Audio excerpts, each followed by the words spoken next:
जय जय जय जय जय भीम, जय भीम, जय भीम। आज बाबा साहब के जयंती के अवसर पर हम सब लोग उन्हें श्रद्धांजलि देने के लिए एकत्रित हुए हैं। मैं अपनी ओर से, अपनी पार्टी की ओर से, अपने सभी कार्यकर्ताओं की ओर से बाबा साहब को श्रद्धांजलि अर्पित करता हूं। क्लोज करना है। हमारी पार्टी ने बाबा साहब को और शहीद आजम भगत सिंह को अपना आदर्श माना है।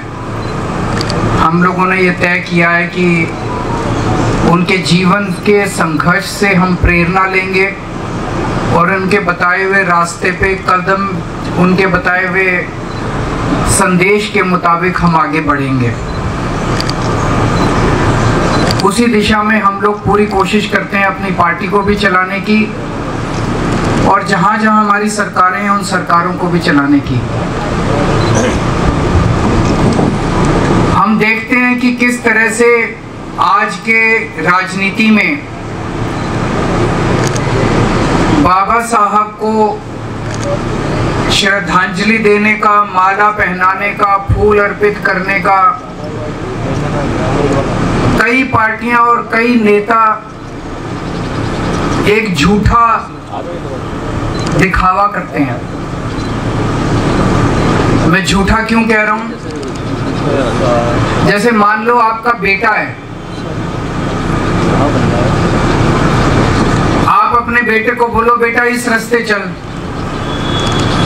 बेटा उस रास्ते तो चले नहीं। जो आप कहो उसका उल्टा करे, जो काम आप कहो उसका उल्टा करे, जो सीख आप दो उसकी उल्टी करे और रोज सवेरे आपकी तस्वीर लगा के उसके आगे माला, फूल सब चढ़ाए और आपकी पूजा करे, तो आप क्या करोगे? दो थप्पड़ मारोगे उसको कि मैं जो कहता हूँ वो तो करता नहीं है और मेरी माला, मेरे को रोज माला चढ़ा के और फूल चढ़ा के, फूल पत्ती और धूप दीप करता है। वही उन्होंने इन सारी पार्टियों और नेताओं ने आज बाबा साहब के साथ कर रखा है। बाबा साहब ने जो संदेश दिया, जो उनके विचार थे, उस पे तो कोई नहीं चलेगा, उसके उल्टा करेंगे। लेकिन बाबा साहब को फूल पत्ती चढ़ाएंगे, उनको दिखावा करेंगे उनकी पूजा करने की। सबसे बड़ा संदेश बाबा साहब का क्या था?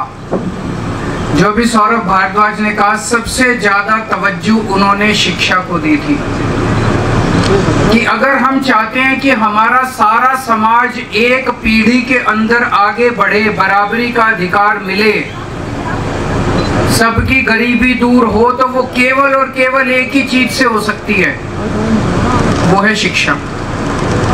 शिक्षा के बिना कोई पार नहीं है, हो ही नहीं सकता। अगर हम अपने देश में बच्चों को शिक्षा नहीं देंगे, एक जैसी शिक्षा नहीं देंगे, अच्छी शिक्षा नहीं देंगे, देश तरक्की कर ही नहीं सकता। ये सारी पार्टी वाले और ये नेता क्या करते हैं? उसका उल्टा करते हैं, शिक्षा पे जोर नहीं देंगे। और अब जो दिल्ली के अंदर चल रहा है, ये तो बेहद दुखद है जो कुछ भी चल रहा है। जब हम राजनीति में नहीं आए थे, हम सोचा करते थे, हम एनजीओ में काम करते थे, हम समाज सेवा में काम, झुग्गियों में काम किया करते थे। हम देखते थे सरकारी स्कूलों की बहुत बुरी हालत थी, गरीबों के बच्चों के लिए बहुत बुरी शिक्षा थी।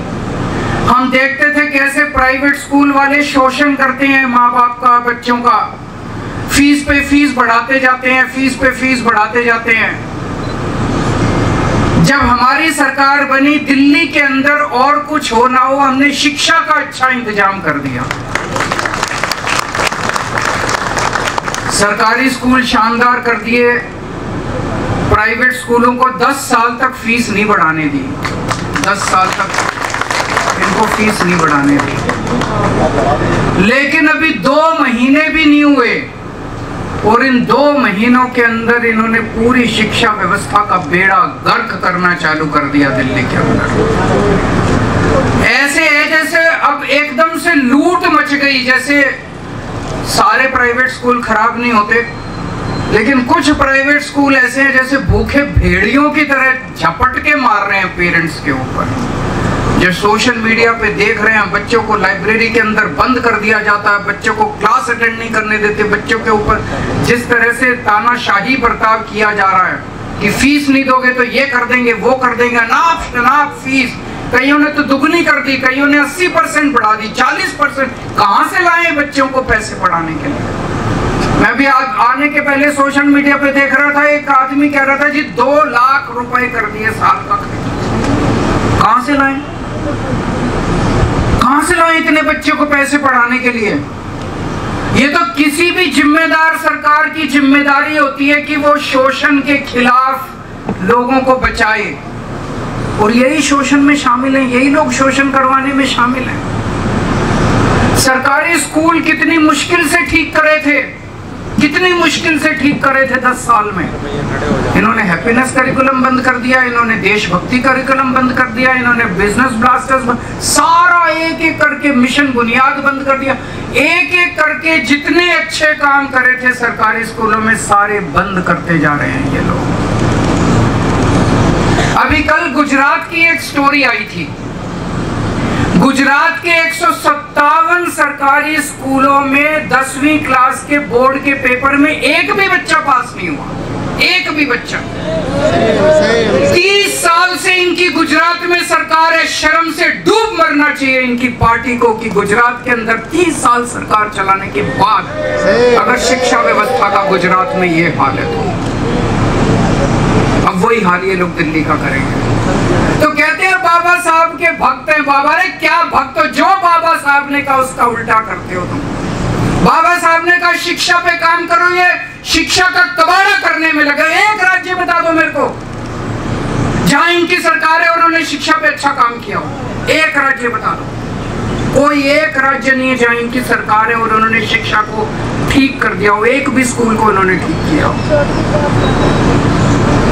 पहले मैं सोचता था 75 साल हो गए आजादी को, मैं यही सोचता था शिक्षा क्यों नहीं ठीक हो रही, क्यों नहीं ठीक हो रही। हमारे देश में इतनी गरीबी, इतनी अशिक्षा। मेरे को लगता है कि अगर हमने शिक्षा व्यवस्था ठीक कर दी तो एक पीढ़ी में हम अपने देश से गरीबी दूर कर सकते हैं।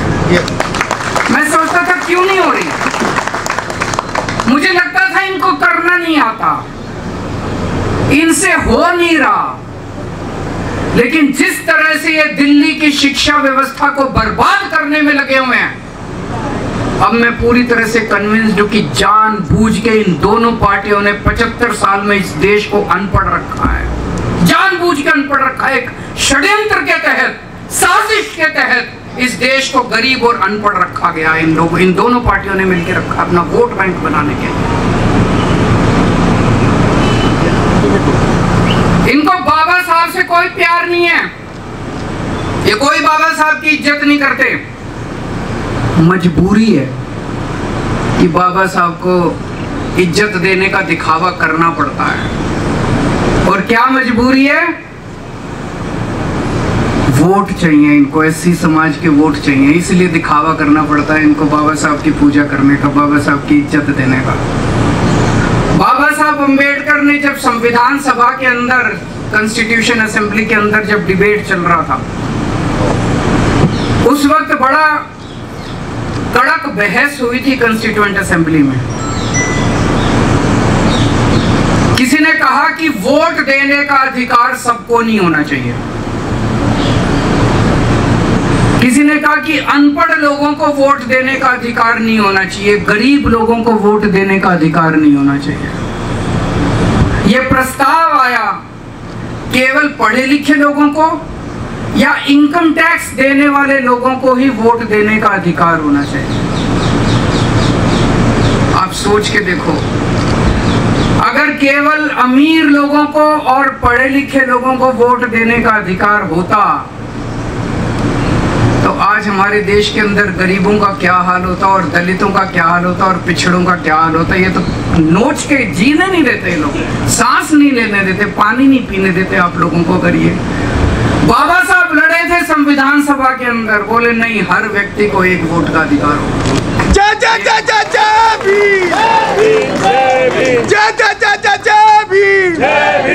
हर व्यक्ति को वोट देने का अधिकार होगा, एक व्यक्ति को, एक चाहे पढ़ा लिखा हो, चाहे अनपढ़ हो, चाहे गरीब हो, चाहे अमीर हो, चाहे पैसे दे हो उसके पास, चाहे इस जात का हो, चाहे उस जात का हो, हर व्यक्ति को वोट देने का अधिकार होगा। अगर ये वोट देने का अधिकार हर व्यक्ति को नहीं होता जो बाबा साहब ने दिलवाया, आप सोच सकते हो क्या हाल होता इस देश का, बहुत बुरा हाल होता। अभी तो वोट देने का अधिकार है, तब ये लोग झुग्गी वालों को वोट के पहले जाके कहते हैं कि जहां झुग्गी वहां मकान, और जिस दिन चुनाव के नतीजे आते हैं अगले दिन झुग्गियां तोड़वा देते हैं। इतने बेशरम लोग हैं ये लोग। वोट देने का अधिकार है तब इन्होंने जीना मुश्किल कर रखा है। अगर वोट देने का अधिकार नहीं होता ये तो सबको प्रशांत महासागर में ले जाकर डुबो देते, सारे गरीबों को, सारे अनपढ़ लोगों को। कोई स्कूल नहीं बनवाते आप लोगों के, केवल अमीरों के स्कूल होते हैं इस देश के अंदर, कोई सरकारी स्कूल नहीं होता। तो बाबा साहब ने वोट देने का अधिकार दिया, इसीलिए आज मुझे आज यहाँ आप सबको बताते हुए, आप सबकी पंजाब में सरकार है, आप लोगों की पंजाब सरकार ने एक बहुत बड़ा निर्णय लिया अभी 2-3 साल पहले। पूरे देश में कश्मीर से कन्याकुमारी तक और गुजरात से असम तक केवल एक राज्य है पंजाब, जहां पे वकीलों का, जो सरकारी वकीलों का पैनल बनता है, उसमें भी रिजर्वेशन दिया गया है। बाकी किसी राज्य के अंदर सेंट्रल गवर्नमेंट भी अपने वकीलों के पैनल में रिजर्वेशन नहीं देती, कोई राज्य अपने सरकारी पैनल में रिजर्वेशन नहीं देता। केवल पंजाब सरकार ने रिजर्वेशन दिया है, अपने पैनल में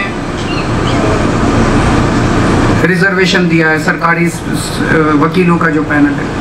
और अभी पिछले हफ्ते उस रिजर्वेशन में एससी समाज के हमारे भाइयों के लिए रियायतें दी गई है। जो एलिजिबिलिटी की कंडीशंस हैं, उन एलिजिबिलिटी की कंडीशंस के लिए रियायतें दी गई हैं। मैं इनको कहना चाहता हूँ, अगर तुम लोग भी प्यार करते हो अपने अपने राज्यों में, तुम भी दो रिजर्वेशन, सेंट्रल गवर्नमेंट में तुम भी दो रिजर्वेशन सरकारी वकीलों के पैनल में, तब तो पता चलेगा कि तुम बाबा साहब से प्यार करते हो, नहीं तो ये फर्जीवाड़ा करना बंद करो। अभी मैं सुन रहा था एक जज साहब हमारे देश के एक राज्य के चीफ जस्टिस रिटायर हुए हैं, उनका 3-4 दिन पहले भाषण आया था। उन्होंने कहा कि वो एक हाई कोर्ट में जब काम करते थे, वहां पे एक जज जब उसकी नियुक्ति हुई तो आके उसने अपने पूरे कमरे को और अपनी कुर्सी को और मेज को गंगा जल से साफ किया, हाई कोर्ट के एक जज ने। क्यों? क्योंकि उनके पहले जो जज था वो दलित था, वो एससी समाज से था। 75 साल हो गए आज़ादी को, लेकिन हमारी मानसिकता अभी नहीं बदली। हमें बदलना पड़ेगा, हर व्यक्ति को बदलना पड़ेगा, अपनी मानसिकता को भी बदलना पड़ेगा।